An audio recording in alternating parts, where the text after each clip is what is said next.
Amin. Tepuk tangan buat Tuhan Yesus. Silakan duduk sekalian. Shalom. Apa kabar? Luar biasa. Terima kasih kepada tim pemuji, pemusik, multimedia, semua yang mengambil bagian dalam pujian penyembahan. Saudara, di PPF kali ini, tema yang diberikan oleh Pak Gembala, Injil yang berdampak. Apa temanya? Injil yang berdampak. Berdampak kepada siapa? Itu pertanyaan. Dampaknya seperti apa? Itu yang kita akan gali, saudara. Ini tema menurut saya sangat bagus, sangat menarik. Bahkan menurut saya, ketika saya menggali, ini nggak cukup satu sesi, tetapi saya akan berusaha menyelesaikannya yang saya bisa dapatkan. 1 Tesalonika 1 ayat 2 sampai 5. Nah, kalau saudara lihat judul perikopnya, buah pemberitaan Paulus. Itu judul perikop yang diberikan oleh Lembaga Alkitab Indonesia. Jadi pemberitaan Paulus ternyata punya hasil. Buah itu hasil. Dan percayalah, pelayanan kepada Tuhan, kalau kita lakukan dengan tulus, dengan sungguh-sungguh, pasti ada hasilnya. Yang amin Pak Edi Duang. Kalau kita melayani Tuhan dengan tulus, dengan sungguh-sungguh, pasti ada buahnya. Puji Tuhan ya, responnya luar biasa ya. Kami selalu mengucap syukur kepada Allah karena kamu semua dan menyebut kamu dalam doa kami. Nah, ini Paulus bilang, mengucap syukur selalu lagi. Sebab kami selalu mengingat pekerjaan imanmu. Iman dikasih keterangan pekerjaan imanmu. Jadi iman itu bukan hanya sekedar diterima di pikiran, tapi ditindakan jadi sebuah pekerjaan. Ingat, iman itu sebuah tindakan, sebuah perbuatan, bahkan pekerjaan. Yang namanya pekerjaan pasti ada outputnya.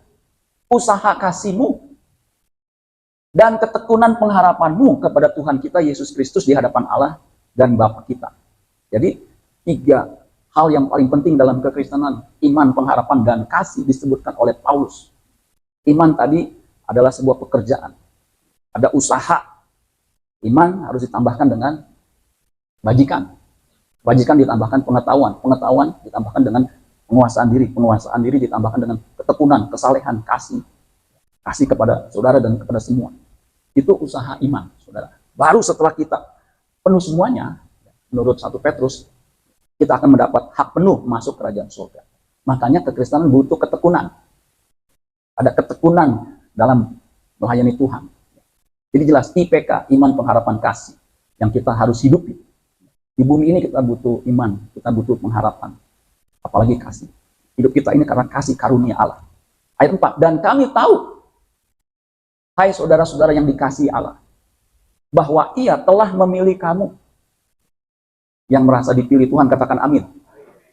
Jadi biar kita bukan hanya dipanggil, tetapi juga yang dipilih. Karena banyak yang dipanggil, tetapi sedikit yang terpilih, yang dipilih. Biar kita boleh menjadi orang yang dipanggil, kemudian mengerjakan panggilan itu, sampai menjadi orang yang dipilih. Karena Allah memilih kita sebelum dunia dijadikan. Ayat 5, sebab Injil yang kami beritakan, yang kami apa?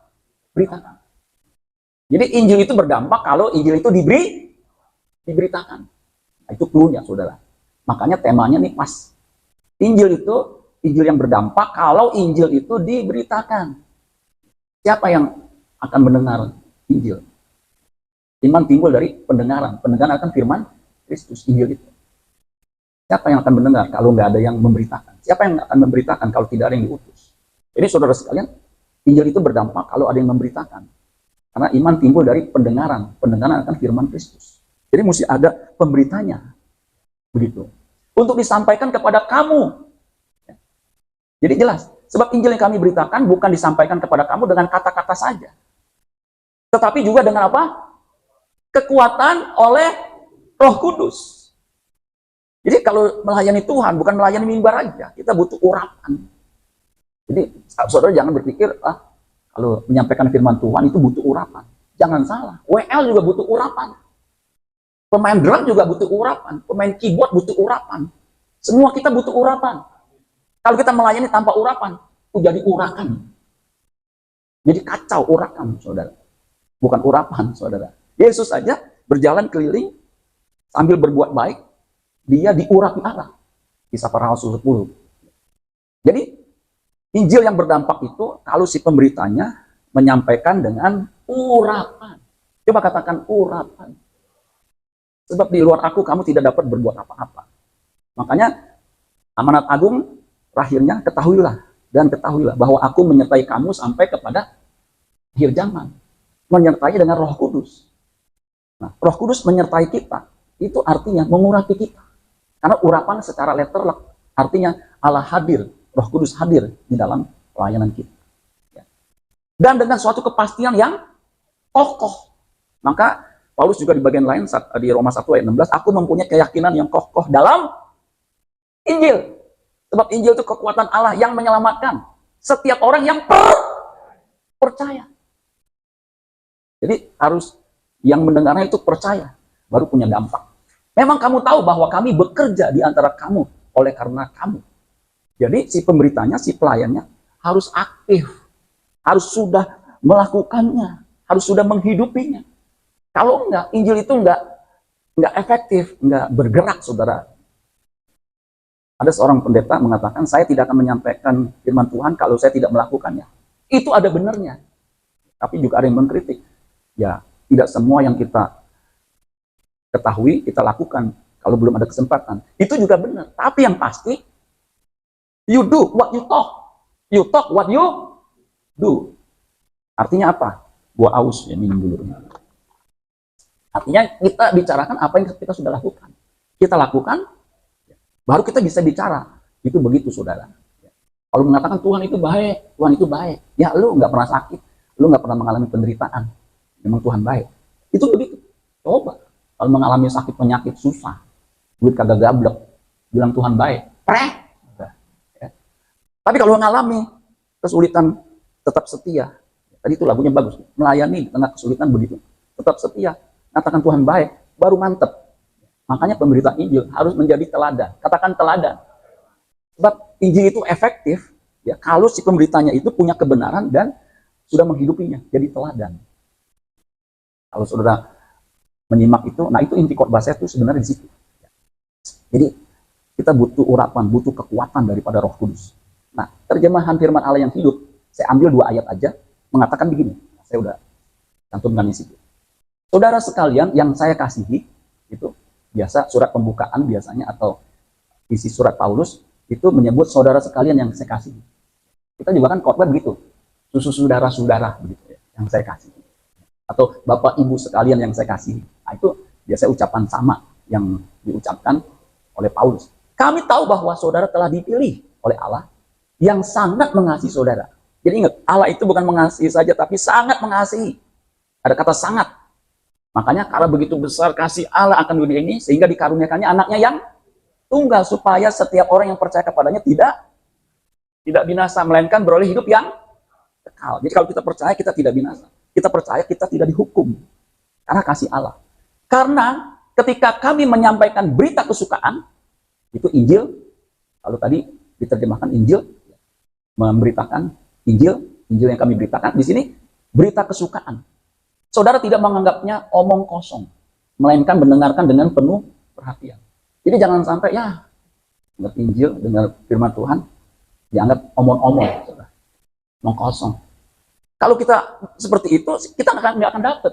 Saudara mesti punya paradigma ketika mendengar Injil, siapapun yang menyampaikan, itu orang yang diurapi, dan saya pasti diberkati kalau dengan sungguh-sungguh, dengan penuh perhatian. Saya diberkati kemarin Pak Andi Yusuf, khotbah di KPB, growing man. Pria yang bertumbuh, atau gereja yang bertumbuh. Jadi saudara jangan menganggap omong kosong. Baru Injil itu bisa punya dampak. Tapi kalau saudara tidak menghargai, itu dianggap hanya omong kosong, nggak didengarkan dengan penuh perhatian, apalagi sambil main HP. HP sekarang kan, Alkitab kan sekarang ada di HP. Jadi mau nggak mau kan, buka HP. Pendeta ngomong apa sih? Dia buka HP. Sambil begini-begini. Padahal agak dengerin saudara. Karena dianggap omong kosong. Nggak ada dampaknya. Makanya bertahun-tahun jadi Kristen, kalau dengar Injilnya seperti itu, dengar firmannya seperti itu, tidak punya dampak. Dampak praktisnya apa? Injil itu harus mengubah kodrat, mengubah sifat, mengubah karakter manusia. Dari perilakunya yang buruk menjadi perilakunya yang baik. Amin, saudara sekalian? Karena segala tulisan yang diilhamkan oleh Roh Kudus, oleh Allah, itu bermanfaat untuk apa? Mengajar, supaya kita punya pengetahuan. Kemudian apa? Menyatakan kesalahan. Kemudian untuk apa? Yang tengah itu memperbaiki kelakuan. Mendidik orang dalam kebenaran. Jadi harus berubah perilakunya. Kenapa nggak berubah perilakunya? Karena nggak memperhatikan firman Tuhan. Nggak ABC, nggak aware before change. Kalau dia aware, bahwa saya membutuhkan firman supaya bisa mengubah hidup saya. Kuduskanlah mereka dalam kebenaran, firman-Mu adalah kebenaran. Itu nggak bisa. Injil itu bergerak. Karena kita menganggapnya omong kosong. Jadi harus mendengarkan sungguh-sungguh. Siapapun dia pembicaranya. Amin, saudara-saudara. Saya sudah melatih siapapun yang bicara di depan mimbar ini, saudara sekalian. Saya pasti dengarkan dengan penuh perhatian. Boleh cek sini siapa pengkhotbahnya. Mau Pak Agus, Pak Andi, Pak Ii, Pak Hendy. Apalagi istri saya. Siapapun. Besok sore datang, mau pagi, mau sore. Siapapun. Ibu Gembala yang menyampaikan, dengarkan. Amin, saudara sekalian.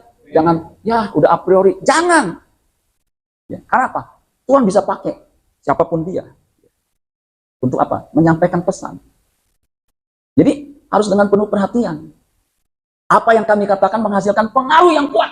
Nah, dari sini nih Pak Gembala mungkin mengambil judulnya. Apa yang kami katakan menghasilkan pengaruh yang kuat. Coba katakan pengaruh yang kuat terhadap saudara. Kalau Paulus memang luar biasa. Kalau saya teliti di Kisah Para Rasul 10 ayat yang ke Kisah Para Rasul 20 ayat 24, mungkin bisa bantu dulu ya di sini. Saya waktu baca itu ya, Kisah Rasul 20 24, ini luar biasa. Tetapi aku tidak menghiraukan nyawaku sedikit pun. Artinya dia nggak peduli dengan kehidupannya, mungkin karena melayani susah. Dia nggak peduli. Asal saja aku dapat mencapai garis akhir dan menyelesaikan pelayanan yang ditugaskan oleh Tuhan Yesus kepadaku untuk memberi kesaksian tentang Injil kasih karunia Allah.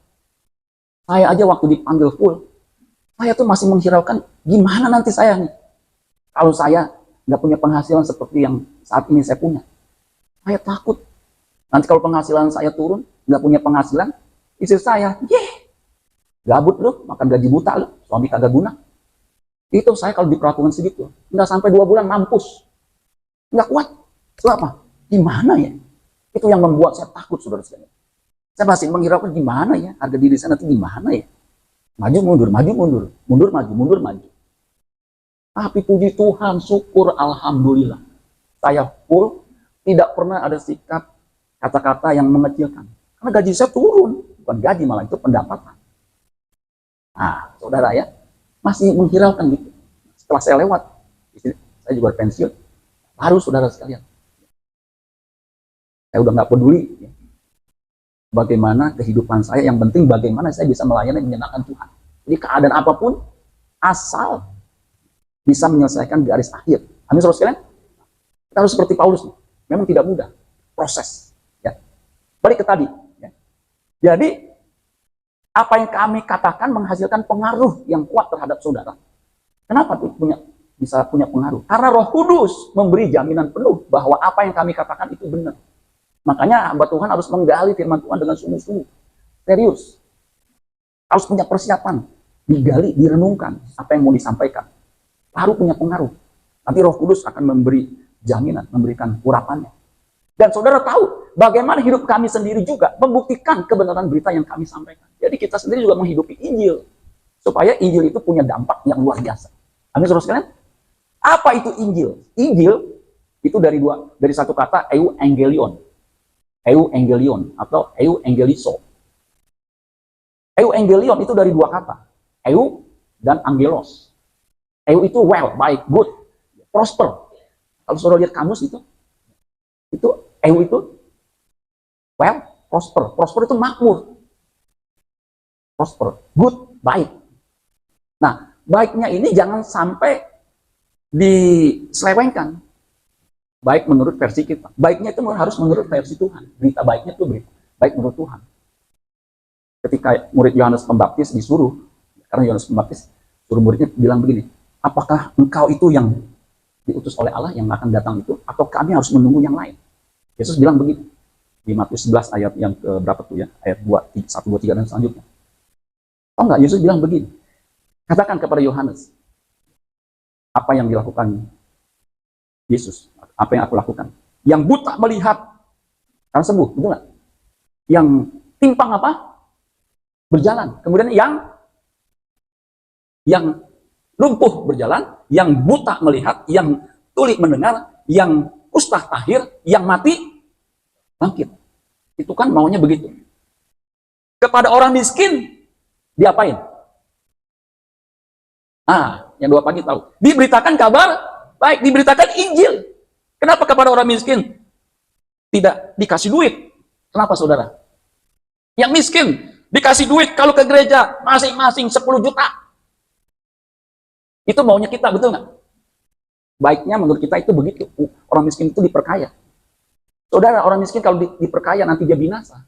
Baik nggak saudara? Nggak baik. Sama, kalau punya anak, udah nggak usah sekolah, main-main aja. Anak senang maunya begitu, betul nggak? Tapi coba nanti pas dia umur 25, kalau nggak sekolah, main-main doang. Nanti dia sengsara. Sama begitu saudara sekalian. Baiknya harus baik menurut Tuhan. Angelos itu artinya a messenger, utusan, envoy, duta, envoy, one who sent, seseorang yang diutus, an angel. Angelos itu dari kata angel, malaikat, utusan, a messenger from God. Nah, itu kata angelos. Kata angelos itu dari satu kata, ago. Coba katakan ago. Ago artinya to lead, memimpin. Take with one. Jadi membawa seseorang. To lead by laying hold of. Memimpin dengan pegang tangan. To lead by accompanying, dengan menemani. Maka Yesus itu bersama murid-muridnya itu satu company, satu kelompok. Untuk dibawa mengenal kepada kebenaran. Makanya Yesus berkata, akulah jalan, kebenaran, dan hidup. Tidak ada seorang pun yang sampai kepada Bapa kalau tidak melalui aku. Dia yang memimpin. Maka keselamatan hanya ada di dalam Yesus Kristus. Yang percaya dan dibaptis akan diselamatkan. Yang tidak percaya akan dihukum. Jadi, itu argumentasinya nggak bisa dibantah. Apakah ada keselamatan di luar Kristus? Jawabannya, ragu-ragu saudara. Apakah ada keselamatan di luar Kristus? Nggak ada. Kalau Kristus nggak datang, Yesus nggak datang, mati di kayu salib, Injil kan sebenarnya ada kabar baik tentang Yesus Kristus. Christ even. Bagaimana dia berinkarnasi, bagaimana dia berkarya melayani, bagaimana dia mati di kayu salib, kemudian bangkit pada hari yang ketiga, kemudian dia naik ke surga. Itu yang kita beritakan. Jadi yang penting berita Injil yang mana Pak? Semuanya penting, amin. Kalau Yesus nggak datang, semua kita meluncur masuk neraka. Kalau Yesus tidak mati di kayu salib, kita yang digantung, terkutuk. Sebab terkutuk orang yang mati di kayu salib. Kalau Yesus tidak bangkit, iman kita sia-sia. Kalau Yesus tidak naik ke surga, siapa yang siapkan rumah Bapa di surga? Siapa? Hanya Dia yang bisa mempersiapkan rumah di surga. Sebab di rumah Bapakku banyak tempat tinggal. Jika tidak demikian, tentu aku mengatakannya kepadamu. Aku pergi ke situ untuk menyediakan tempat bagimu. Dan apabila aku sudah pergi ke situ dan telah menyediakan tempat bagimu, aku akan datang kembali membawa kamu ke tempatku. Supaya di tempatku, di mana aku berada, kamu pun berada. Tuh, memimpin itu begitu. Maka keselamatan tidak ada di dalam siapapun juga. Kan banyak jalan menuju Roma. Iya, kalau ke Roma, jalannya banyak. Tapi kalau ke surga, jalannya cuma satu. Dan keselamatan tidak ada di dalam siapapun juga selain di dalam Dia. Itu Injil tuh. Sebab di bawah kolong langit ini tidak ada nama lain yang diberikan kepada manusia. Yang olehnya kita dapat diselamatkan. Nah, udah mulai nangkep saudara ya. Kemudian, next. Injil itu bahasa Inggrisnya gospel. Good news of the coming of the Messiah. Good news, berita kedatangan Mesias. Orang Yahudi itu menantikan kedatangan Mesias. Padahal Yesus sudah datang, masih ditunggu. Injil itu apa? The glad tidings. Berita, tidings itu berita, glad itu gembira. Of salvation through Christ. Berita baik, di mana keselamatan itu hanya melalui Yesus. Injil itu apa? Good tidings of the kingdom of God soon to be set up. Berita tentang kerajaan Allah yang ini sudah di set up, sudah dibentuk, sudah disusun. Memang begitu. Bapak Gembala mengatakan bahwa kematian Kristus di kayu salib itu memang hikmahnya Allah. Caranya Allah bagaimana bisa menyelamatkan manusia. Nggak ada cara lain. Coba diutak-atik begini. Nggak bisa cara untuk menyelamatkan manusia itu salib, itu Injil. Beritanya seperti itu. Injil itu apa? The proclamation of the grace of God manifest and pledged in Christ. Jadi dia proklamasi anugerah Allah yang dimanifestasikan, yang dinyatakan, yang dijamin di dalam Kristus. Pledged in, dijamin dalam Yesus. Makanya keselamatan kita itu pasti, amin.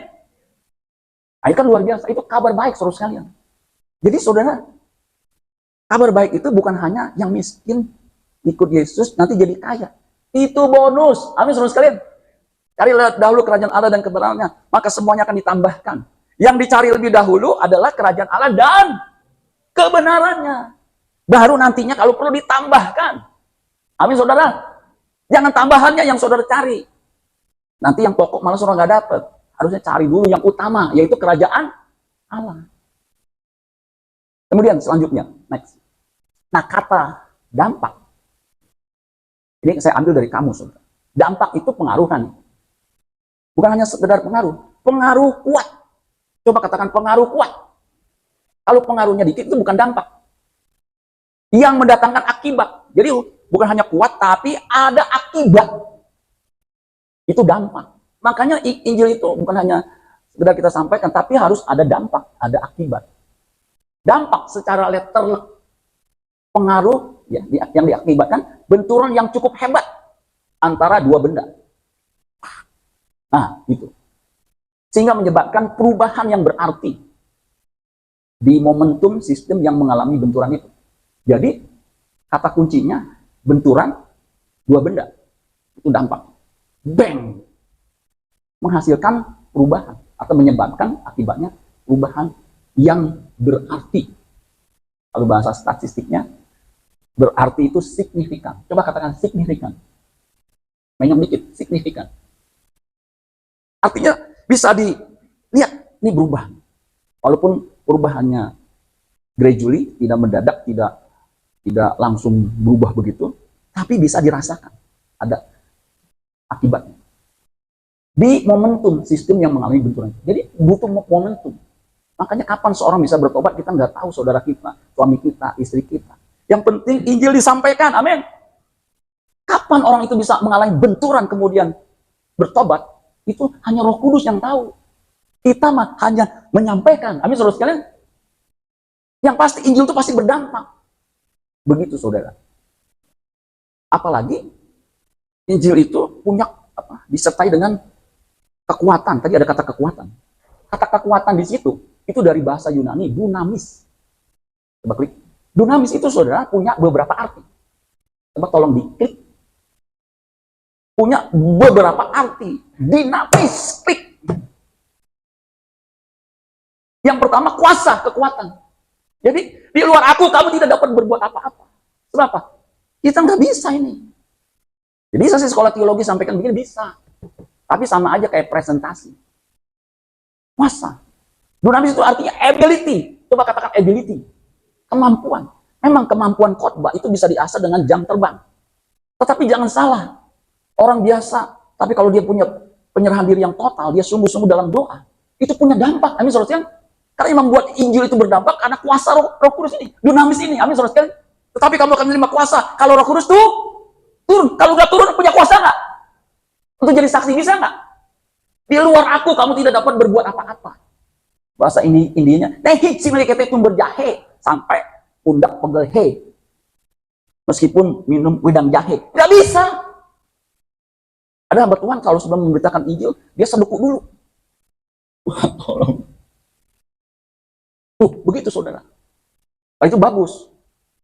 Cuman ada yang mengatakan secara etis, penyerahan diri, persiapan pengkhotbah, bukan hanya ketika mau khotbah, tetapi ketika sehari demi sehari, itu persiapannya. Amin saudara sekalian. Kenapa? Nggak bisa mendadak bersiap begitu. Hari Senin, Jumat, Sabtu, Minggu, sampai mau menjelang ini, baru minta penyerahan. Ya nggak bisa. Karena kuasa urapan itu saudara sekalian harus terus dipelihara. Amin saudara sekalian. Kalau nggak bisa. Hanya presentasi. Nanti jadi omong kosong, betul-betul omong kosong. Hanya stand up yang membuat orang tertawa. Saya ini, waktu saya kerja, saya punya kemampuan stand up. Stand up kan itu belakangan. Makanya ketika ada forum yang cukup besar, saya diminta. Ini boring amat nih acaranya. Saya tahu nih, setelah saya cari tahu. Karena bos saya disuruh presentasi, nggak mau. Satu slide bagaimana presentasi? Kasih wakilnya. Wah, nggak bisa lah, gini. Kasih yang biasa. Wah, nggak sanggup. Terus cecet aja. Saya waktu itu polos aja. Ini nggak salah. Cuman satu slide untuk presentasi 15 menit sampai 20 menit. Gimana caranya? Terserah lah. Itu saya ingat banget tuh, pergumulan tuh. Bagaimana caranya bisa mempresentasikan satu slide dengan efektif. Jujur saudara sekalian, mereka juga nggak menyangka. Saya juga tidak menyangka. Sebab apa? Saya berdoa, minta urapan Tuhan.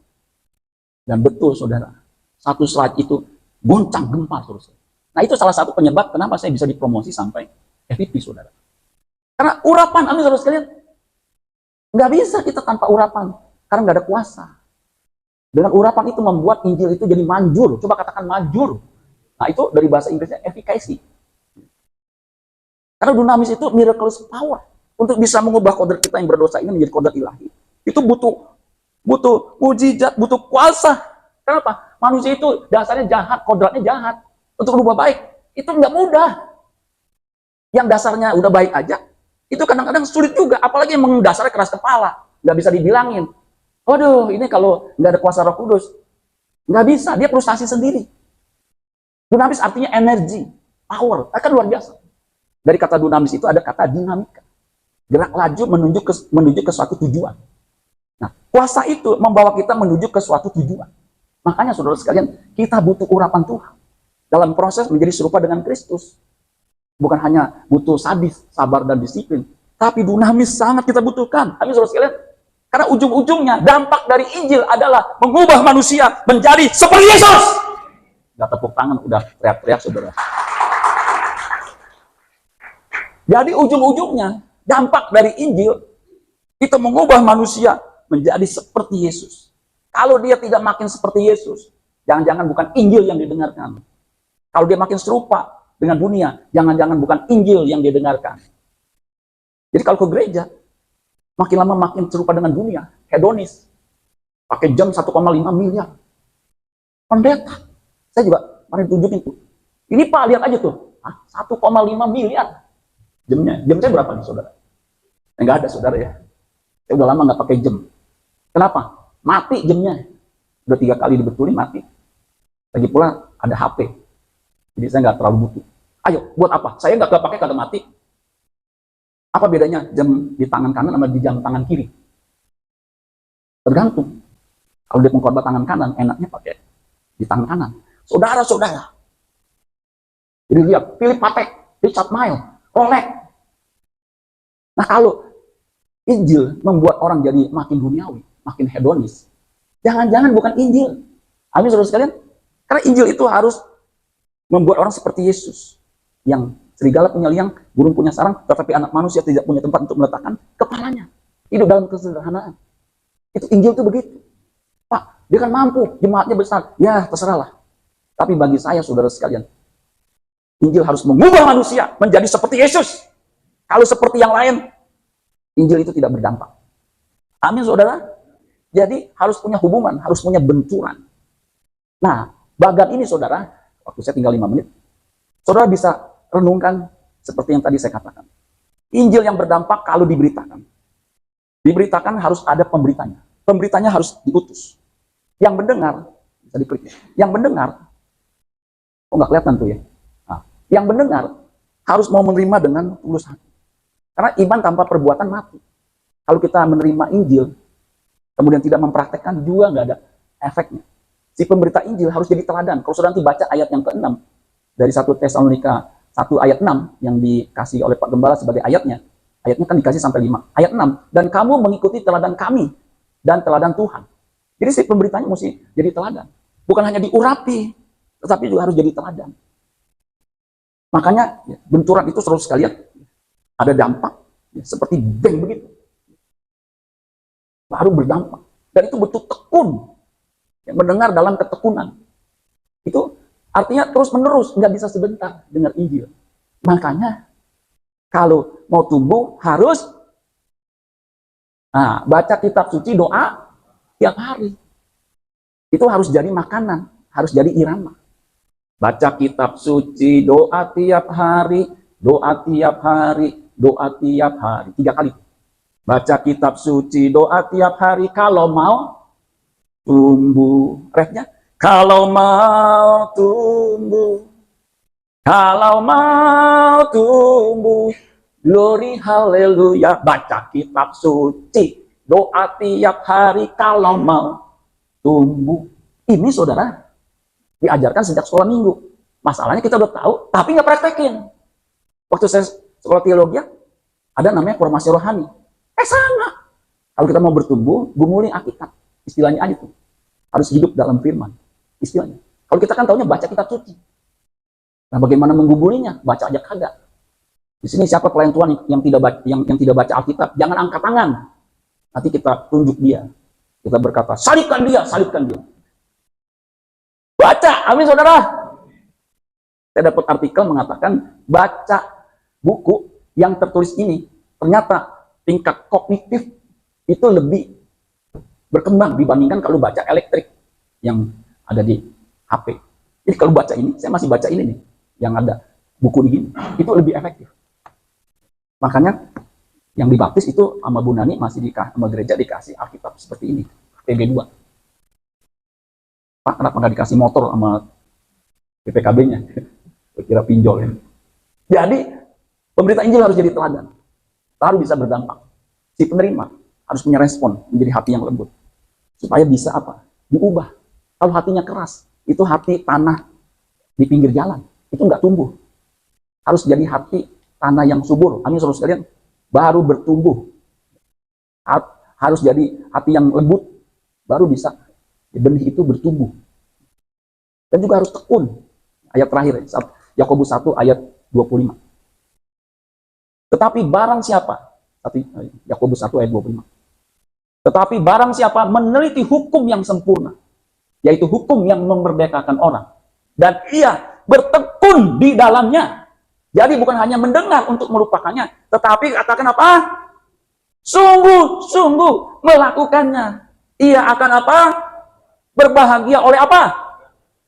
Oleh perbuatannya, oleh apa yang dikerjakan ini. Bahagia. He will be blessed in what he does. He will be blessed in what is did. Jadi dia akan diberkati di dalam apa yang dia kerjakan. Makanya saudara, orang yang mendengar Injil, menerima, meneliti hukum, itu nanti dirinya lebih baik, hidupnya lebih baik. Tadi kan ayat terakhir, ini ayat yang paling terakhir, Kisah Para Rasul 17 ayat 11. Ini dampak Injil tuh, ya, harus mengubah kodrat kita jadi kodrat ilahi. Dan itu bisa terlihat baiknya itu. 17-11 Kisah Rasul. Orang-orang Yahudi di kota itu lebih baik hatinya. Lebih baik apa? Hatinya. Itu dampak Injil itu begitu. Hati diubahkan. Daripada orang-orang Yahudi di Tesalonika, bukan Telasonika. Tesalonika, sama-sama orang Yahudi. Tetapi beda hatinya. Orang Yahudi di kota itu, nah, saudara nanti cari tahu kota yang dimaksud. Lebih baik hatinya. Kenapa? Lebih baik hatinya daripada orang Yahudi di Tesalonika. Kenapa? Baca. Karena mereka menerima firman itu dengan segala apa?